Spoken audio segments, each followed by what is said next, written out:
বিজয় দিবসে আন্তরিক শুভেচ্ছা জানাচ্ছি। রক্তের বিনিময়ে আমরা আমাদের আর এই স্বাধীনতা অর্জনে আমাদের মহান নেতা সর্বকালের সর্বশ্রেষ্ঠ বাঙালি জাতির পিতা বঙ্গবন্ধু শেখ মুজিবুর রহমানের প্রতি আমি শ্রদ্ধা জানাচ্ছি, কারণ তারই নেতৃত্বে, তারই অনুপ্রেরণায় আমরা আজকে স্বাধীনতা অর্জন করেছি, বিজয় অর্জন করেছি। জাতির পিতা বঙ্গবন্ধু শেখ মুজিব বাংলাদেশের মানুষের অধিকার প্রতিষ্ঠার জন্য এবং আমাদের মাতৃভাষা বাংলা ভাষায় কথা বলার অধিকার থেকে শুরু করে প্রতিটি অর্জনে তার অবদান রয়েছে। তারই নেতৃত্বে স্বাধীন গণপ্রজাতন্ত্রী বাংলাদেশ গড়ে ওঠে। জাতির পিতা বঙ্গবন্ধু শেখ মুজিব 1966 সালে 6 দফা দাবি পেশ করেন, যে দাবি ছিল বাঙালি জাতির মুক্তি সনদ। কারণ এই বাঙালি জাতি পাকিস্তান হবার পর থেকে পাকিস্তানি শাসকদের তাদের দ্বারা সবসময় নির্যাতিত ছিল, নিপীড়িত ছিল। প্রায় 80 থেকে 90% মানুষই দরিদ্র, 80% মানুষই দরিদ্র সীমার নিচে বাস করত। একবেলা খাবার জুটত না, পরনে কাপড় নেই, রোগের চিকিৎসা নেই, শিক্ষার আলো নেই, যোগাযোগ ব্যবস্থা নেই। এই অন্ধকার যুগে জাতির পিতা ছোটবেলা থেকে মানুষের এই কষ্ট, দুঃখ, দুর্দশা দেখে তিনি সবসময় সেই ছোটবেলা থেকে নিজের কাপড় চোপড়, বই, ছাতা সবই মানুষকে দান করে দিতেন। এবং তারই একটা প্রতিজ্ঞা ছিল যে জীবনে একদিন এই বাংলাদেশের অর্থনৈতিক মুক্তি আনবেন, মানুষকে একটা সুন্দর জীবন দিবেন। আর সেই লক্ষ্য নিয়েই কিন্তু তিনি তার নিজের জীবনকে উৎসর্গ করেছিলেন। বারবার তিনি কারাগারে বন্দী হন, কিন্তু কোনো কিছুই তাকে দমিয়ে রাখতে পারেনি। কাজে 6 দফা দেওয়ার পর আপনারা জানেন যে ওই বন্দিখানায় তাকে গ্রেপ্তার করা হয়। 6 দফা দিয়ে সারা বাংলাদেশ তিনি সফর করেন। 35 দিনের মধ্যে তিনি 32টা মিটিং করেছিলেন বাংলাদেশের, সমগ্র বাংলাদেশের 32টা জায়গায়। তখন যোগাযোগ ব্যবস্থা এত ভালো ছিল না, কোথাও নৌকা, কোথাও পায়ে হেঁটে যেতে হতো। 8ই মে তার বন্দি বাসা থেকে জাতির পিতাকে গ্রেপ্তার করে নিয়ে যায়, 9 মে কারাগারে পাঠায়। 68 সালে 17 জানুয়ারির দিবাগত রাত, অর্থাৎ 18 জানুয়ারিতে ঢাকা কেন্দ্রীয় কারাগার থেকে তাকে ঢাকা ক্যান্টনমেন্টে কর্মী নিয়ে বন্দী করে আগরতলা ষড়যন্ত্র মামলা নামে একটি দেশদ্রোহী মামলা দেয়। বাংলাদেশের মানুষ 6 দফাকে তাদের মুক্তির সনদ হিসেবে গ্রহণ করেছিল। আওয়ামী লীগের সকল নেতা কর্মী বলতে গিয়ে তাদের গ্রেপ্তার করে। কিন্তু 6 দফার এই দাবি নিয়ে সাথে হরতাল পালন হয়। ওই হরতালে 11 জন সদস্য, শ্রমিক লীগের মনুমিয়া সহ 11 জন মৃত্যুবরণ করে।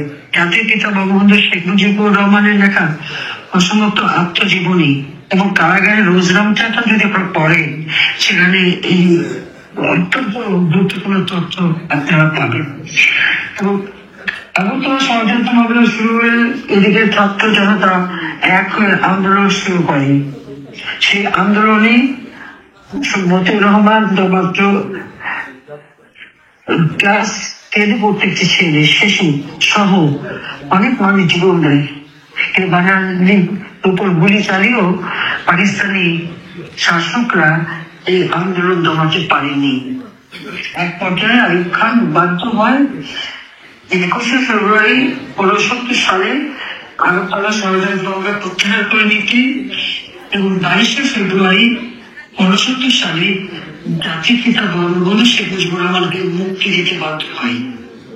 এর মধ্যে অনেক ইতিহাস আছে, কারণ এই আন্দোলনের সময় বঙ্গবন্ধুকে প্যারোলে নিয়ে যেতে চায় তাদের সাথে বৈঠক করতে, কিন্তু আমার মায়ের কথা ছিল যে প্যারোলে যাবে না, মামলা প্রত্যাহার করতে হবে। আমাদের অনেক নেতারাই টেরোরিজমের পক্ষে ছিলেন, কিন্তু আমার মা না, তিনি খুব শক্তভাবে এই জিনিসটা ধরেন। এক পর্যায়ে আইয়ুব খান বাধ্য হয় জাতিপিতা ফিরে আসেন। 1970 সালে নির্বাচন হয়। সেই নির্বাচনে সমগ্র পাকিস্তানে আওয়ামী লীগ সংখ্যাগরিষ্ঠ আসন লাভ করে, আর প্রাদেশিক পরিষদেও মাত্র 2টি সিট ছাড়া সব সিটগুলি আওয়ামী লীগ পেয়েছিল। 169টা সিটের মধ্যে 167টা শুধু আওয়ামী লীগ পায়। আওয়ামী লীগ সংখ্যাগরিষ্ঠ আসন পাওয়ার ফলে শাসকেরা কিন্তু বাঙালিদের শাসন ক্ষমতা দিবে না, অথচ জনসংখ্যার দিক থেকে এই প্রপাগান্ডার নাম মানুষ কিন্তু সংখ্যাগরিষ্ঠ ছিল। এখানে 56% মানুষ, আর পশ্চিম পাকিস্তানের কম সংখ্যা, কিন্তু এই সংখ্যাগরিষ্ঠ মানুষ তারা ক্ষমতায় যেতে দেবে না। 5 ডিসেম্বর 70 সালে জাতির পিতা বঙ্গবন্ধু শেখ মুজিবুর রহমান যখন সরদি সাহেবের মৃত্যুবার্ষিকী বক্তৃতা দেন, সেই দিন তিনি ঘোষণা দেন যে এই ভূখণ্ড পূর্ববঙ্গের নাম হবে, এই পূর্ব পাকিস্তানের নাম হবে বাংলাদেশ। এই বাংলাদেশ নামটা এটা বঙ্গবন্ধু শেখ মুজিবুর রহমানেরই দেওয়া ছিল। এবং যখন 70 নির্বাচন হয় এবং আওয়ামী লীগ সংখ্যাগরিষ্ঠতা পায়, তখন যখন ক্ষমতা দেয় না, এবং জাতির পিতার দাবি ছিল যে আমাদের এই বাংলাদেশের মাটিতেই অর্থাৎ পাকিস্তানেই অর্থাৎ পূর্ববঙ্গে জাতীয় পরিষদের বৈঠক হবে। আচমকা এই জাতীয় পরিষদের বৈঠক ইয়াহিয়া খান বন্ধ করে দেয়, কারণ আইয়ুব খানের পতন ঘটে। আগরতলা ষড়যন্ত্র মামলায় জাতির পিতাকে মুক্তি দেওয়ার পর আইয়ুব খান পদত্যাগ করতে বাধ্য হয়। ইয়াহিয়া খান ক্ষমতা নেয়, মার্শাল ল জারি করে, এবং সেই সময় ইয়াহিয়া খান নির্বাচন দেয়। নির্বাচনের কতগুলি শর্ত দেওয়া হয়। আমাদের অনেকেই তখন এই শর্তের বিরুদ্ধে ছিল যে শর্ত মেনে নির্বাচন করা না, কিন্তু বঙ্গবন্ধু শেখ মুজিবের চিন্তা ছিল যে শর্ত দিলেও আমরা নির্বাচন করব, কারণ বাঙালির নেতা কে, বাঙালির কথা কে বলবে সেটা সম্পূর্ণভাবে নিশ্চিত হওয়া দরকার।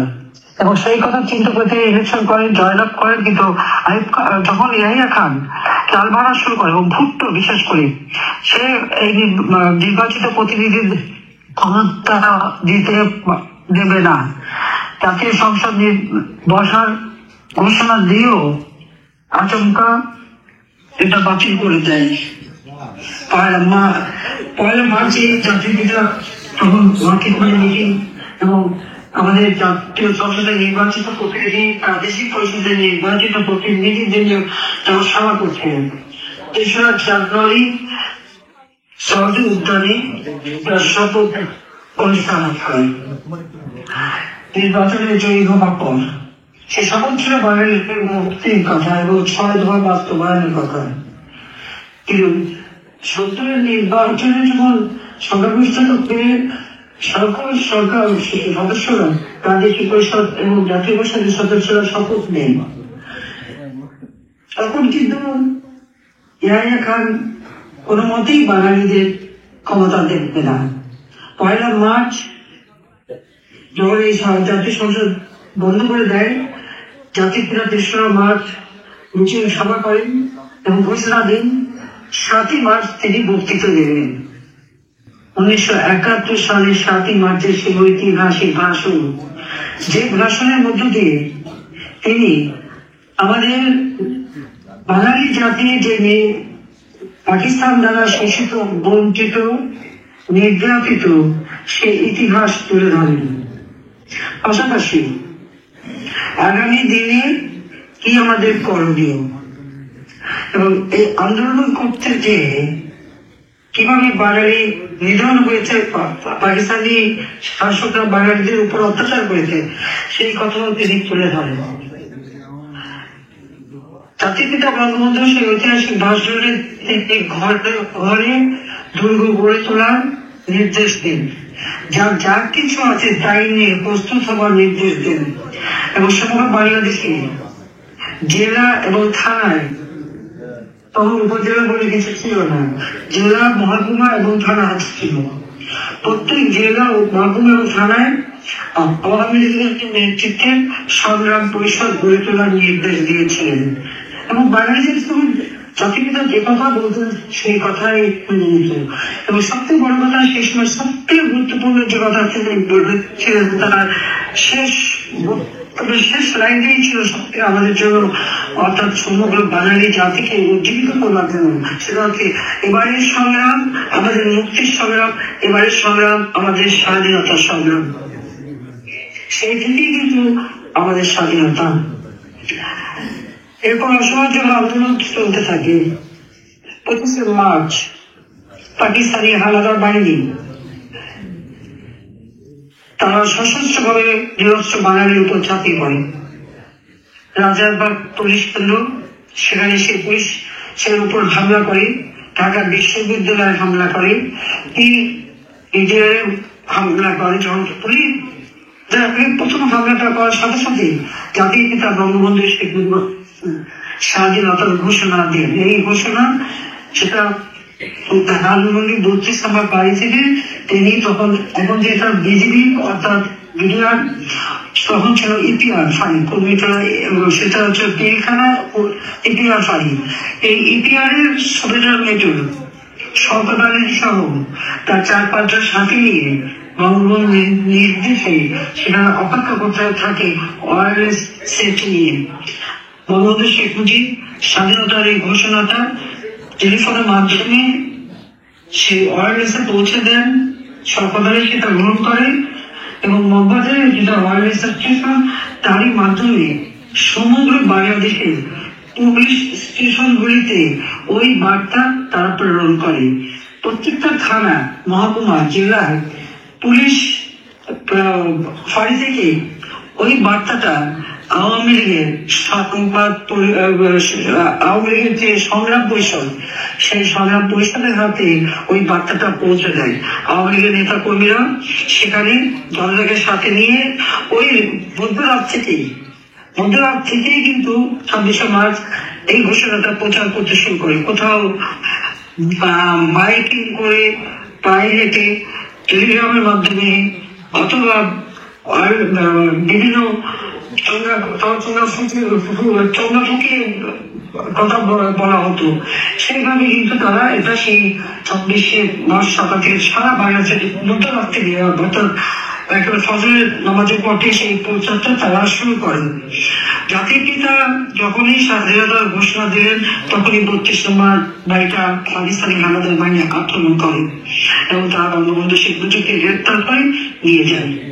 প্রথমে নিয়ে যেয়ে সংসদ ভবনে তখন কেবল কর্মী ছিল, সেখানে কিছু রেখে ঢাকা ক্যান্টনমেন্টে আধুনিক ক্যান্টনমেন্ট স্কুলে নিয়ে তাকে একদিন রাখে, সেখান থেকে করাচিতে নিয়ে যায়। সেখান থেকে নিয়ার ওয়ালি জেলে নিয়ে বন্দি করে রাখে।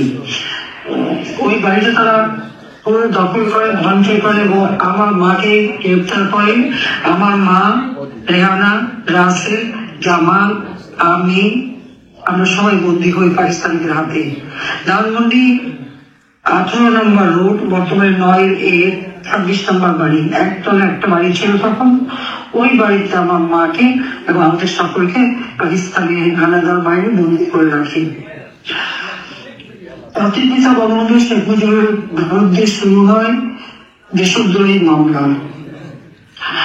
আইয়ুব খানের একটা আত্মজীবনী অক্সফোর্ডে বের করা হয়েছে। সেই আত্মজীবনীর এক জায়গায় লেখা আছে, বঙ্গবন্ধু শেখ মুজিবকে তাদের দেশদ্রোহী মামলা দেওয়া হয়, তাকে যখন কোর্টে নিয়ে আসা হতো, তিনি তখন জয় বাংলা বলে সেখানে প্রবেশ করতেন এবং বলতেন, আমার কাজ আমি করে এসেছি, বাংলাদেশ স্বাধীন হবে, আমার মধ্যে মামলা দিয়ে আপনারা যা কিছু করতে চান আমি জানি আপনারা করেন, আমি পড়াও করি না, আমার দেশের মানুষকে আপনারা দাবি রাখতে পারবেন না। জাতির পিতার নির্দেশ এবং পরিকল্পনা অনুযায়ী জাতীয় পরিষদ এবং প্রাদেশিক পরিষদের যারা সদস্যরা ছিলেন, তারা সকলে মিলে সর্বপ্রথম 10 এপ্রিল গণপ্রজাতন্ত্রী বাংলাদেশ সরকার গঠন করে এবং 17 এপ্রিল মুজিবনগর, যেটা এখন মেহেরপুর বৌদ্ধনাথ তলা কান্ডকানন, সেখানে এই গণপ্রজাতন্ত্রী বাংলাদেশ সরকার শপথ গ্রহণ করে। এই সরকার গঠন করা হয়েছিল তখন আপনারা জানেন যে পাকিস্তানের হানাদার বাহিনী যখন গণহত্যা শুরু করেছিল 1 কোটির উপর মানুষ, তারা কিন্তু দেশ ছেড়ে চলে এসেছিল এবং ভারতে আশ্রয় নিয়েছিল। ভারতের প্রতিটি রাজনৈতিক দল এই বাঙালিদেরকে কিন্তু আশ্রয় দেয়, তাদের খাদ্য, তাদের নিরাপত্তা সব ব্যবস্থা করেছিল। সেই সময় প্রধানমন্ত্রী ছিলেন ভারতের শ্রীমতী ইন্দিরা গান্ধী। তিনি নিজে বাঙালির পাশে দাঁড়ান এবং ভারতের সকল রাজনৈতিক দল আমাদের মুক্তিকামী মানুষের পাশে দাঁড়িয়েছিল। আমাদের প্রবাসী যে সরকার গঠন হয় নির্বাচিত প্রতিনিধিদের দ্বারা, জাতির পিতা বঙ্গবন্ধু শেখ মুজিবুর রহমানকে রাষ্ট্রপতি, নজরুল ইসলাম উপরাষ্ট্রপতি, তাজুদ্দিন আহমদ প্রধানমন্ত্রী এবং নজরুল আলী কামরুজ্জামান সহ এবং আমি খুবই মোস্তাক ছিল সবাই মন্ত্রিত্ব পান এবং এই মন্ত্রিসভা শপথ গ্রহণ করেন এবং সেই শপথ গ্রহণে গার্ড অফ অনার দেন পুলিশ অফিসার এবং আনসারের যারা কর্মকর্তা তারা মিলে সেখানে গার্ড অফ অনার দেওয়া হয় এবং সেখানে একটি বসে এই স্বাধীন প্রজাতন্ত্রী বাংলাদেশ সরকার রাষ্ট্র পরিচালনা শুরু করে। কলকাতায় সেটা হেডকোয়ার্টার হয়। পাশাপাশি ইংল্যান্ডে, আমেরিকা, ইউরোপ বিভিন্ন দেশে বাঙালিরা যে যেখানে ছিল তারাও মুক্তিকামী মানুষের পাশে দাঁড়ায়। সেই সাথে আমাদের বিদেশে বন্ধুরা তারা আমাদের পাশে দাঁড়ায়। যদিও আমেরিকান সরকার পাকিস্তানের পক্ষে ছিল, এমনকি তারা পাঠাতেও চেষ্টা করেছিল, কিন্তু আমেরিকার জনগণ, সাধারণ জনগণ তারা কিন্তু বাঙালির মুক্তিকামী বাঙালির পাশে দাঁড়িয়েছিল। সেই বক্তৃতা এবং গান, এই গান ঐতিহাসিক গান ছিল এবং আমাদের স্বাধীন বাংলা বেতার কেন্দ্র পরিচালনা করা হতো। সেখানে চরমপত্র ঘোষণা হতো এবং প্রতিদিন মুক্তিকামী মানুষের গান গিয়ে উচ্চারিত করা হতো এবং এই যে দয়াবাড়িয়া এই রেডিও স্টেশন চালু করার সাথে সাথে জয় বাংলা স্লোগান, জয় বঙ্গবন্ধু স্লোগান দিয়ে কিন্তু চালু হতো এবং এবারের সংগ্রাম, মুক্তির সংগ্রাম, এবারের সংগ্রাম, স্বাধীনতার সংগ্রাম, প্রতিদিন জাতির পিতা বঙ্গবন্ধু শেখ মুজিবের এই কণ্ঠ বাজানো হতো।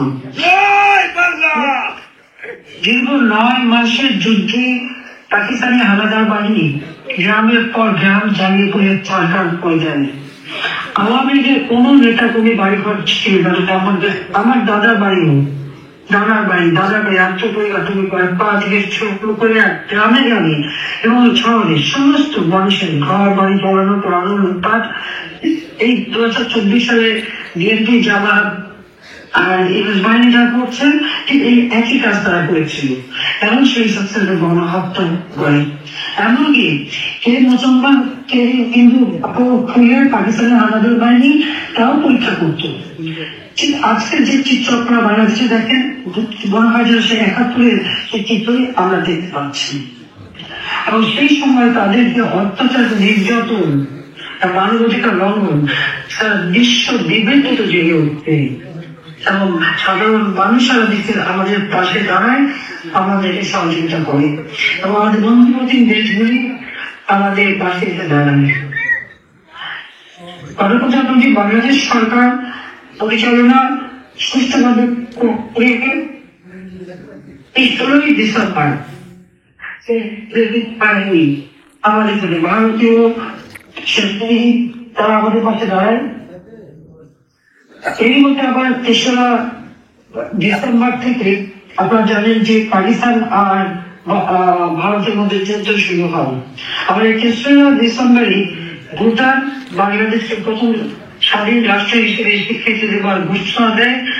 6 ডিসেম্বর কার্যক্রম হয়, কিন্তু 6 ডিসেম্বর ভারত বাংলাদেশ বাংলাদেশ থেকে 4 ডিসেম্বর স্বীকৃতি দেন এবং যুদ্ধ শুরু হয়ে গেল পাকিস্তান আর ভারতের মধ্যে। বাঙালিদের তখন কি অবস্থা ছিল? আমাদের মুক্তিযোদ্ধারা এবং আমাদের মিত্র বাহিনী যৌথ ভাবে আক্রমণ শুরু করে এবং আমাদের যে মুক্তি বাহিনী গড়ে উঠেছিল, মুক্তি বাহিনী, মুজিব বাহিনী, মুজিব ব্যাটারি, বিভিন্ন সংগঠন গড়ে তোলা হয়। সেটা গড়ে তোলা হয়েছিল 21শে নভেম্বর এবং সেই জন্য আমরা 21শে নভেম্বর কিন্তু এই দিবস আমরা পালন করি সশস্ত্র দিবস হিসেবে। এবারে দিবস পালনের সময় বঙ্গবন্ধু শেখ মুজিবের নামও নেওয়া হয়নি বা আমাদের জাতীয় নেতাদের নাম নেওয়া হয়নি। এটাই হচ্ছে কিন্তু আওয়ামী লীগের জাতীয়তার নেতৃত্বে আওয়ামী লীগ, ছাত্রলীগ এই সংগঠনগুলি তো তখন ছিল, ছাত্র ইউনিয়ন থেকে শুরু করে অন্যান্য সংগঠন তো অবস্থাতে ছিল। আমাদের এই মুক্তিযুদ্ধ আমরা 16 ডিসেম্বর 1971 সালে বিকেল বেলা পাকিস্তানি হানাদার বাহিনী আমাদের মিত্র বাহিনী অর্থাৎ ভারতীয় বাহিনীর হাতে আত্মসমর্পণ করে। মুক্তি বাহিনী এবং মিত্র বাহিনী যৌথভাবে তাদের কাছে তারা আত্মসমর্পণ করে। যদিও বাংলাদেশ মুক্তি পায় 16 ডিসেম্বর, কিন্তু আমার মা, আমি, আমার ভাই বোন, আমরা যারা বন্দী ছিলাম, যদিও বন্দিখানা থেকে আমার জামাল আগে মুক্তিযুদ্ধে চলে যায় আর জামালকে বন্ধু করা হয়েছিল, কিন্তু জামাল ওই বন্দিখানা থেকে গেরিলা কায়দায় বের হয়ে ভারতে চলে যায় এবং নিজেরই রাজ্যে তারা প্রশিক্ষণ নেয় এবং সরাসরি যুদ্ধ অংশগ্রহণ করে। পরবর্তীতে আমাকে তখন আমাদের যিনি বাহিনী প্রধান হিসেবে ছিলেন কর্নেল ওসমানী, তার একটি হিসেবে নিয়োগ দেয় আমাদের গণপ্রজাতন্ত্রী বাংলাদেশ সরকার প্রধানমন্ত্রী এবং কামালকে এডিসি হিসেবে দায়িত্ব পালন করত। জামাল সশস্ত্র যুদ্ধে অংশগ্রহণ করে এবং সাতক্ষীরা ওই কালীগঞ্জ দিয়ে জামাল তার ট্রুপস এখানে প্রবেশ করে। আমরা কিন্তু মুক্তি পাই 17 ডিসেম্বর। 16 ডিসেম্বর বাংলাদেশের পাকিস্তানি হানাদার বাহিনী সারেন্ডার করলেও দুর্ভাগ্যের বিষয় যে আমাদের বাড়িতে যে পাকিস্তানি হানাদার বাহিনী ছিল তারা কিন্তু তখনও অস্ত্র নামায়নি, সারেন্ডার করেনি। ভারতীয় তখন মেজর অশোক তারা সে নিজে সেখানে যায় 17 ডিসেম্বর খুব সকালে। ওই পাকিস্তানি বাহিনী যারা ওই 18 নম্বর ওই বাড়িটা পাহারা ছিল তাদেরকে সারেন্ডার করতে বাধ্য করে এবং আমাদেরকে, আমার মাঝে আমাদেরকে ওই বন্দিখানা থেকে মুক্ত করে। আমি যেহেতু সন্তান সম্ভবা ছিলাম, ওই বন্দিখানায় থাকতেই জুলাই মাসের 27 তারিখে আমার প্রথম সন্তান জয় জন্মগ্রহণ করে এবং এই জয় জন্মগ্রহণ করার সময় কত নির্যাতন তারা চালিয়েছিল, ঠিক মতো খাবার না দেওয়া এবং যুদ্ধকালীন সময় তো আমাদের কিছুই দেওয়া হতো না। সেই 13 ডিসেম্বর থেকে 27 ডিসেম্বর পর্যন্ত আমাদের খাদ্য পানি সবকিছুরই অভাব ছিল, কিন্তু তাতে আমাদের কোনো দুঃখ নেই। বাংলাদেশ স্বাধীন হয়েছে, বাংলাদেশ মুক্ত হয়েছে, তখন আমাদের অপেক্ষা কখন জাতির বঙ্গবন্ধু শেখ মুজিব ফিরে আসবেন। আমরা কৃতজ্ঞতা জানাই ভারতের প্রধানমন্ত্রী ইন্দিরা গান্ধীর প্রতি এবং ভারতের জনগণ এবং সমস্ত রাজনৈতিক দলের প্রতি। সকলেরই কণ্ঠসোচ্চার ছিল যে কিভাবে বঙ্গবন্ধু শেখ মুজিবকে মুক্ত করা যায়। তখন আপনারা জানেন যে রাশিয়া থেকে শুরু করে সমস্ত প্রত্যেকেই এমনকি আমেরিকার জনগণ তারাও কিন্তু বঙ্গবন্ধু শেখ মুজিবের জন্য দাঁড়িয়েছিলেন, আমাদের মুক্তিকারী মানুষের পাশে দাঁড়িয়েছিলেন। পাকিস্তানি হানাদার বাড়ি বাধ্য হয় 5 জানুয়ারি, তখন এআইআর পতন ঘটে উক্ত ক্ষমতায় 8 জানুয়ারি বঙ্গবন্ধু শেখ মুজিবকে মুক্তি দেওয়া হয়। তিনি সোজা চলে যান লন্ডনে এবং লন্ডন শহরে প্রেস কনফারেন্স করেন, বাংলাদেশের মানুষের কথা বলেন এবং এরপর 10 জানুয়ারি ব্রিটিশ সরকারের নেওয়া একটি প্লেনে করে তিনি বাংলাদেশে ফিরে আসেন। ফিরে আসার সময় তিনি দিল্লিতে নামেন। ভারতীয় জনগণ ও ভারতীয় সরকার ভারতের সমস্ত রাজনৈতিক দলকে ধন্যবাদ জানান এবং সেখান থেকে তিনি বাংলাদেশে এসে পৌঁছান। 10 জানুয়ারি জাতির পিতা বীরের বেশে তার গণপ্রজাতন্ত্রী বাংলাদেশে প্রবেশ করেন এবং 11 জানুয়ারি বিশেষ সভা হয় তখন প্রধানমন্ত্রী তাজউদ্দিন আহমদ সাহেবের বাসায় সকালে এবং বিকেলে 2 দফা এই দিনে বাংলাদেশে কিভাবে চলবে সেই পরিকল্পনা গ্রহণ করা হয়। আমাদের তৌফিক ইমাম সাহেব তখন ক্যাবিনেট সেক্রেটারি চলাকালীন সময় ছিলেন। তার লেখা একটা বইতে খুব সুন্দরভাবে এই তথ্যগুলি দেওয়া আছে, আপনারা দেখতে পারেন। বঙ্গবন্ধু শেখ মুজিব এরপরে রাষ্ট্রপতি হিসেবে শপথ নেন এবং তারপর রাষ্ট্রপতির পদ থেকে তিনি পদত্যাগ করেন। তাজউদ্দিন আহমদ প্রধানমন্ত্রীর পদ থেকে পদত্যাগ করেন। বঙ্গবন্ধু শেখ মুজিব প্রধানমন্ত্রী হিসেবে তখন শপথ নেন। তার আগে আমাদের চৌধুরী সাহেবকে রাষ্ট্রপতি হিসেবে নিয়োগ দেন, প্রধান বিচারপতি হিসেবে নিয়োগ দেওয়া হয় গণপ্রজাতন্ত্রী বাংলাদেশ সরকার। কারণ গণপ্রজাতন্ত্রী বাংলাদেশ সরকার যখন মেহেরপুরে আগরতলায় শপথ গ্রহণ করেন তখন একটা সারাদিন তার ঘোষণাপত্র পাঠ করা হয়। যারা ইউসুফ সাহেব তিনি স্বাধীনতার ঘোষণাপত্রটা পাঠ করেন এবং সেটা সকলের সর্বসম্মতিক্রমে গ্রহণ করা হয় এবং সেখানে গণপ্রজাতন্ত্রী বাংলাদেশ সরকার স্বাধীন এবং দেশ স্বাধীনতার ঘোষণাপত্র, যেটা আমাদের বর্তমান সংবিধানে এই স্বাধীনতার ঘোষণাপত্রটি সংযোজিত হয়েছে, আপনারা সেটা দেখতে পারেন। সেই ঘোষণাপত্রের ভিত্তিতে তখন সিদ্ধান্ত হয় এখানে মানে একটা পার্লামেন্টারি সিস্টেম অফ গভর্নমেন্ট হবে। এইভাবেই করা হয়। প্রাদেশিক পরিষদে নির্বাচিত প্রতিনিধি এবং জাতীয় পরিষদে নির্বাচিত প্রতিনিধি অর্থাৎ ন্যাশনাল অ্যাসেম্বলি এবং প্রভিন্সিয়াল অ্যাসেম্বলি যত সংসদ সদস্য ছিল নির্বাচিত প্রতিনিধিরা, এখানে 300, ওখানে প্রায় 157টা, সবাইকে নিয়ে তখন একটা পার্লামেন্ট বসে সংবিধান প্রণয়ন করার জন্য, যে সংবিধানের ভিত্তিতে বাংলাদেশ চলবে। একটা গণপরিষদ এবং সেই গণপরিষদে একটা কমিটি করে দেওয়া হয়।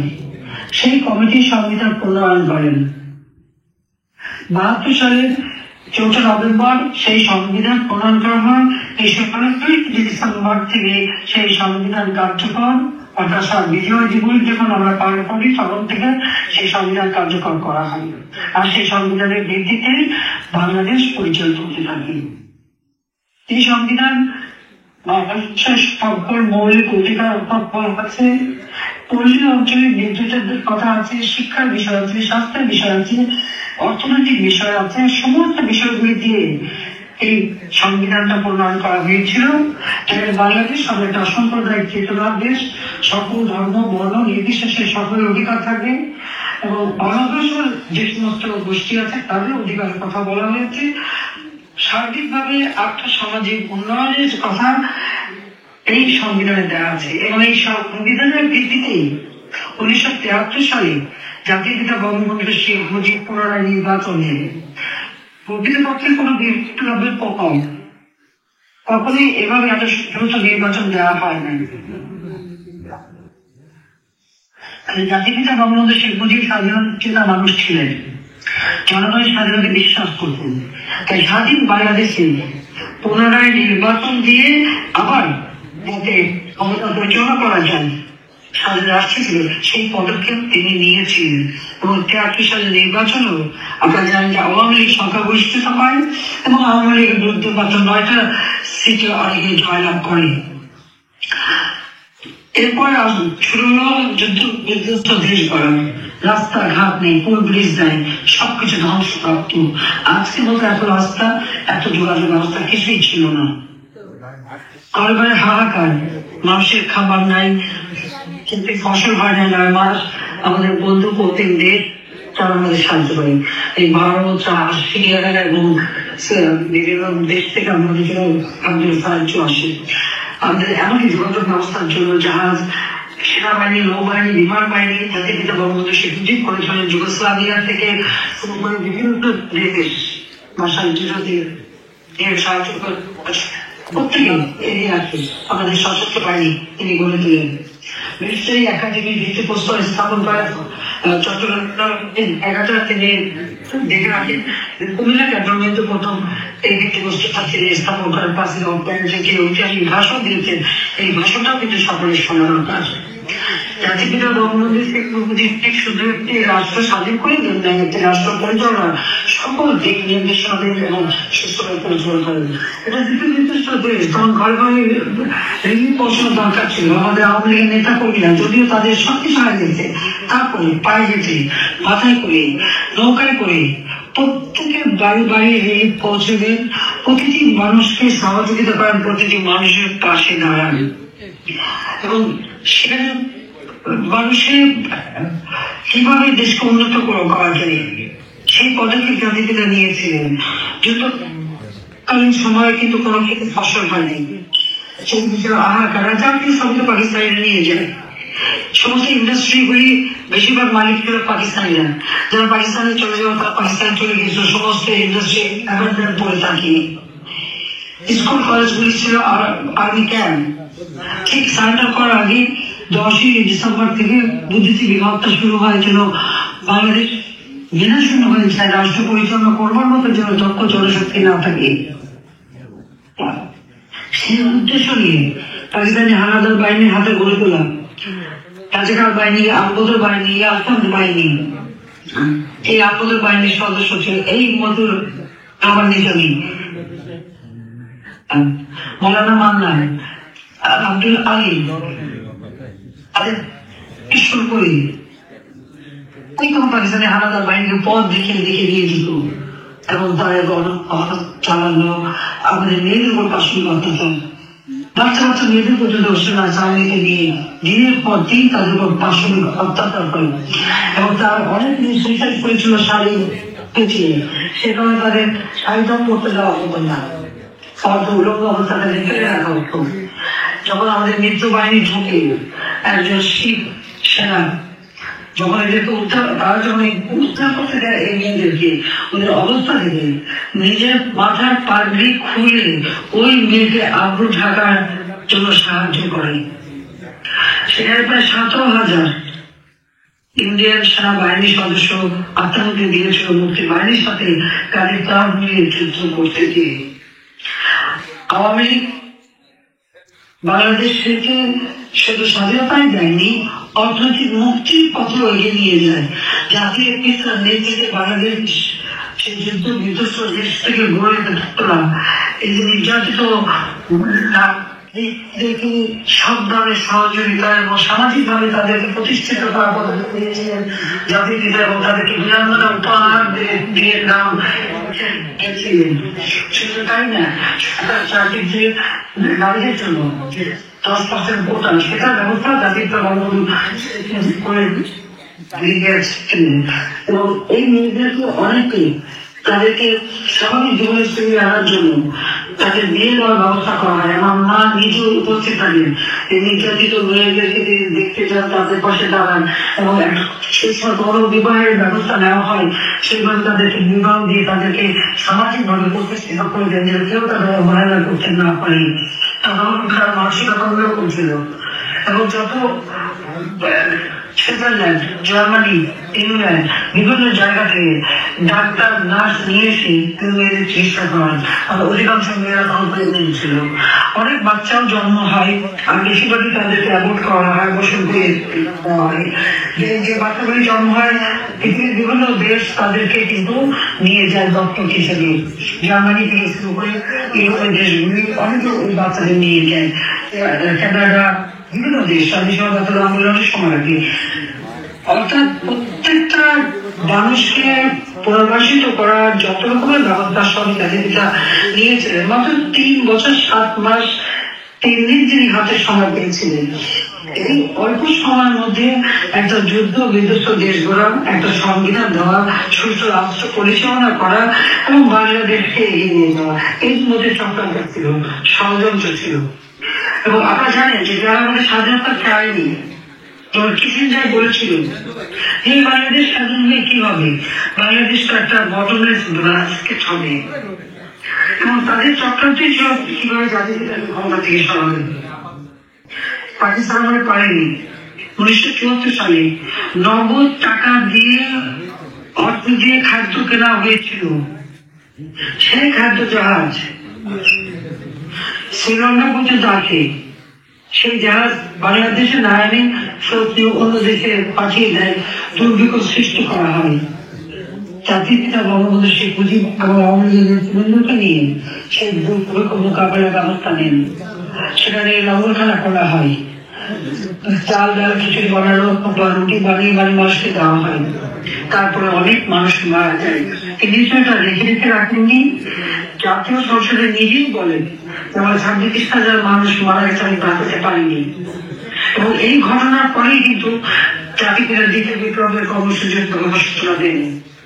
লক্ষ্য ছিল বাংলাদেশের উৎপাদন বাড়াতে হবে, জাতীয় ঐক্য গড়ে তুলতে হবে এবং নির্বাচনে অর্থ বা অস্ত্র বা লাঠির ব্যবহার যেন না হয়। একেবারে তৃণমূলের মানুষ যেন নির্বাচনে অংশগ্রহণ করে তার প্রতিনিধি নির্বাচিত করতে পারে, সেই পদক্ষেপ তিনি নিয়ে এবং সফলভাবে তা করতে পেরেছিলেন। সামান্য সময় মাত্র 3 বছর 7 মাসের মধ্যে বাংলাদেশ খাদ্যের স্বয়ংসম্পূর্ণতা অর্জন করে, জিডিপি 9% অর্জন করে। বাংলাদেশ স্বল্পোন্নত দেশ হিসেবে জাতিসংঘ কর্তৃক স্বীকৃতি পায়। এই স্বীকৃতি পাওয়ার পরেই কিন্তু চক্রান্ত আরো শুরু হলো। এরপর 15ই আগস্ট জাতির পিতা বঙ্গবন্ধু শেখ মুজিবুর রহমানকে নির্মমভাবে হত্যা করলো। সেই একই সাথে আমার মা, আমার 3 ভাই, ভাতৃবধূ, আমার চাচা, আমার বৌদ্ধ ভাই, আমার ফুপা, অন্যান্য আত্মীয় স্বজন, আমার মিলিটারি সেক্রেটারি সহ সবাইকে নির্মমভাবে হত্যা করা হয়। কেন্দ্রীয় কারাগারে জাতীয় নেতাকে হত্যা করা হয়। তাদের সকলের প্রতি শ্রদ্ধা জানিয়ে বলবো যে এই হত্যাকাণ্ডের পরে বাংলাদেশটা, আপনারা জানেন যে এই হত্যার পরপরই ওই খুনি রশিদ, জালিম, ফারুক এরা বাংলাদেশকে ইসলামিক রাষ্ট্র ঘোষণা দিয়েছিল। এই বাংলাদেশের মানুষটা মেনে নেয়নি। তার গণপ্রজাতন্ত্রী বাংলাদেশ, গণপ্রজাতন্ত্রী বাংলাদেশই রাখা হয়েছে। এমনকি তারা বাংলাদেশ বেতারের নাম পরিবর্তন করে পাকিস্তানি তাদের রেডিও বাংলাদেশ সে নামও দিতে চেয়েছিল। ঠিক 2024-এর সাথে অনেক কিছু আমি মিল খুঁজে পাই। সে 15ই আগস্টের পরে যারা জাতিকে হত্যা করে, এমনকি সেই খুনিদেরকে ইন্ডেমনিটি দেওয়া হয়, দায় মুক্তি দেওয়া হয়েছিল এবং তারা গর্বভাবে বলতো কে তাদের বিচার করবে। কিন্তু 15 আগস্ট আমরা 2 বোন বেঁচে ছিলাম, আমরা জামাইতে ছিলাম। দেশে ফিরে এসে বাংলাদেশের হাল হয়ে এই বাংলাদেশকে জাতির স্বল্পোন্নত দেশ হিসেবে উন্নীত করে ছিলেন। আর বাংলাদেশে তখন হত্যা, ষড়যন্ত্র রাজনীতি, মুক্তিযোদ্ধাদের হত্যা করা, আমাদের নেতা কর্মীদের টর্চার, নির্যাতন বারবার ভোগ করতে হয়েছে। 21 বছর গঠন করি। এরপর আবার দ্বিতীয়বার 2009 সরকার গঠন করি। এই বাংলাদেশকে 2009 থেকে 2021-এ যখন আমরা 2020-এ জাতির জন্মশতবার্ষিকী উদযাপন করি, যখন আমরা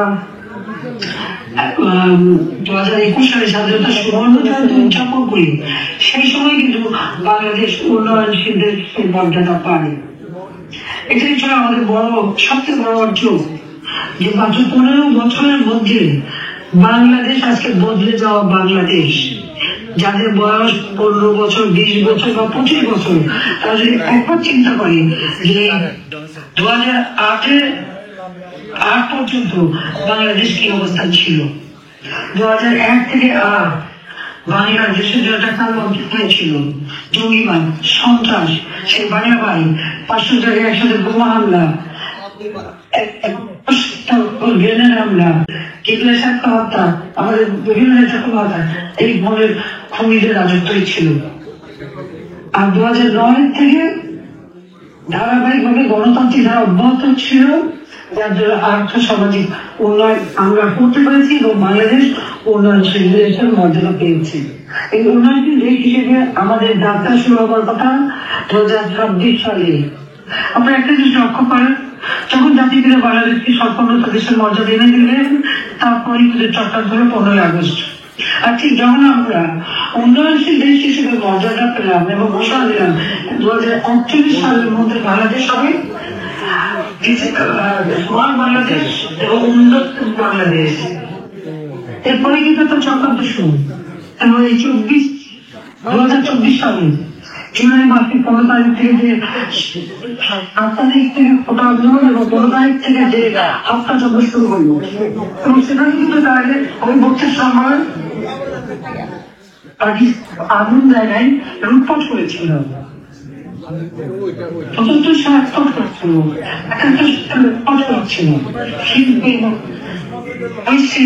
পুড়িয়ে দেওয়া হলো, হামলা করা হলো।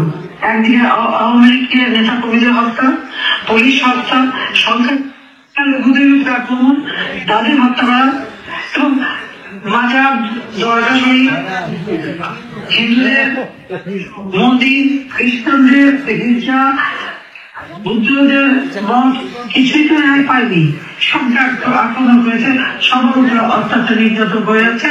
এই অবৈধভাবে ক্ষমতা দখলকারী ইউনুস যে ডিজাইন করে পরিকল্পনা করে সে ক্ষমতাটা দখল করলো, যখন বাংলাদেশ দেশের মর্যাদা পেল। এবং এই 24-এ জাতিসংঘ যে বিশেষ কমিটি আছে, সেই কমিটি এই 2024 সালেও কিন্তু করলো যে এত কিছু পরে বাংলাদেশ এই উন্নয়নশীল দেশ হিসেবে মর্যাদা পাওয়ার যোগ্যতা রাখে কিনা। আমরা কোভিড 19 দক্ষতার মধ্যে সেটাকে আমরা মানুষকে রক্ষা করেছি, খুব দক্ষতার আমরা এটা মোকাবেলা করি। ইউক্রেনের অবস্থা যুদ্ধ ফলে যে বিশ্বব্যাপী অর্থনৈতিক মন্দা, সেই মন্দাও কিন্তু আমরা মোকাবেলা করে আমরা উন্নয়নশীল দেশ হিসেবে বাংলাদেশকে কিন্তু সমুদ্রে রাখতে সক্ষম হই। কিন্তু দুর্ভাগ্য 2024 আমাদের হত্যার পরিকল্পনা করা হয়েছিল এবং আপনারা দেখেন সমস্ত পুলিশদেরকে ছেড়ে দেওয়া হয়েছে, সমস্ত জঙ্গিদের হলে অটিজমে যারা আক্রমণ করলো, বিদেশিদের হত্যা হলো, দেশের মানুষ হত্যা হলো, তাদের বিচার হয়েছিল, সাজা হয়েছিল, তাদেরকে মুক্তি দিয়ে দিয়েছে ওই খুনি ইউনুস, মুক্তি দিয়েছে সমস্ত সন্ত্রাসীদের। এবং রাজনীতির দুর্নীতি এমনকি আমেরিকার FBI এসে সাক্ষী দিয়ে যাচ্ছে, যার ফলে দুর্নীতি সাজা প্রাপ্ত তাদের তো মুক্ত করা হয়। এবং নিজের দুর্নীতি, তার মধ্যে দুর্নীতি মামলা, সে ট্যাক্স ফাঁকি দিয়েছে, প্রায় 1200 কোটি টাকা তার কাছে ট্যাক্স পায়। 666 কোটি টাকার একটা মামলা গত 6ই আগস্ট 5ই আগস্ট আন্দোলনের নামে সেই গণভবন আক্রমণ কোনো মতে মাত্র 20 মিনিটের বেঁচে গিয়েছিল। আর তারপর কি হত্যাযজ্ঞ চললো এবং ধ্বংসযজ্ঞ চললো সারা বাংলাদেশে। আপনারা দেখেছেন মৌলিক ক্ষমতা রেখেই তার বিরুদ্ধে সব মামলা তুলে দিয়েছিলেন। এইভাবে বাংলাদেশের অবস্থা। আমি ইতিহাসে এই জন্য বললাম যে এই ইতিহাসটা আমাদের অনেকে বোধহয় মনে জানে না। মুক্তিযোদ্ধারা তাদের যে অবদান মন বাজি রেখে পরিবার পরিবার থেকে তারপরে মুক্তিযুদ্ধ করতে আমাদের তরুণ সমাজ, আমাদের চারজনের বহু নেতা জীবন দিয়েছে, বাংলাদেশের বহু নেতা কর্মী এমনকি অনেক জনগণ আত্মাহুতি দিয়েছে। তাদের কিছু ছিল না, পরনে কাপড় নেই, লুঙ্গি পরে খালি পায়ে কাদামাটি দিকে অস্ত্র নিয়ে ওই জাতিপিতা বলেন যা যা কিছু আছে তাই নিয়ে মোকাবেলা করো। বাংলাদেশ সেই মোকাবেলা করেই কিন্তু এই দেশ স্বাধীন করেছে। এদেশে কোনো কারণ ওই একটা গাছের খুঁজে স্বাধীন হয়নি।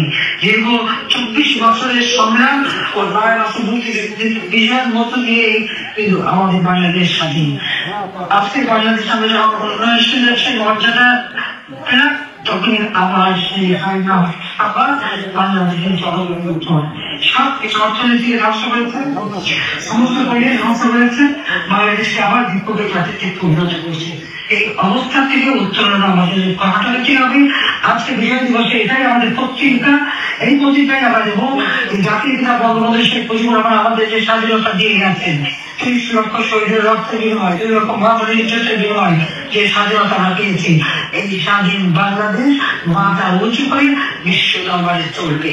আজকে যে খায়রাত দল নেতৃত্বে যে জঙ্গি শাসন শুরু হয়েছে, এই জঙ্গিদের হাত থেকে বাংলাদেশকে মুক্ত করতে হবে।